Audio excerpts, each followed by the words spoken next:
Hey, what up anyone who's watching? This is View with Ice, the channel for anime related content, and today I am going back to the videos where I highlight a specific anime.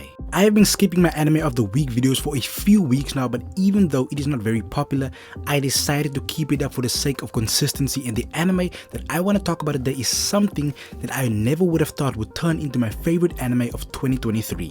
This isn't exactly the type of anime that I normally watch. It is a genre that you could say is very close to isekai, and I am not the biggest fan of isekai, but I decided to try it out, and for some reason it turned out to be one of the most fun experiences I have had in a long while. It is still ongoing, but it will be finished in a few weeks, and the way it is going, I am very positive that we will be getting a second season, and even though that second season isn't even out yet, I'm already excited for more. The anime that I am talking about is of course none other than Shangri-La Frontier. Ever since I watched Sword Art Online, I kind of never really got back into this type of story. For some reason, SOA kind of killed my mood for the entire genre, but for the sake of being open to new experiences, I decided to check it out because it kept popping up on my YouTube feeds. And in a life of making constant terrible choices, I made the right one here because I was basically hooked after the first 3 episodes, and I binged the 14 episodes that was out at the time in a few hours. Heavenly Delusion was the anime that I thought would be my favorite anime, my #1 anime that 2023 produced, but this really came out of nowhere and took the crown.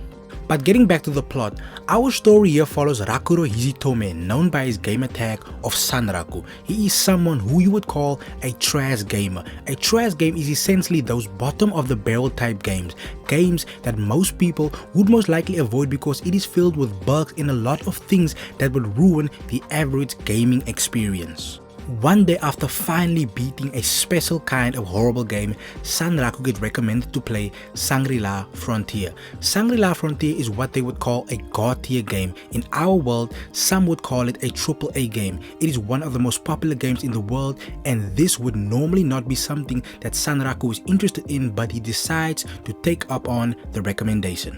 After years of hell playing trash games, he has grown to have a very unique perspective of gameplay, and this aspect of his gaming would lead him to some very interesting situations within the game, and through these unique situations, the name Sanraku quickly becomes infamous in the virtual world of Shangri-La Frontier. This anime is a combination of adventure, comedy, and action. It isn't exactly an isekai, but it resembles the isekai genre, so if you like isekai, I don't think you can go wrong with this one. There are currently 24 episodes available to watch, and the season will end with 25 episodes, so there is only one more week before the end of the season. But that's all I'm gonna say, and if you make it this far, thanks for watching.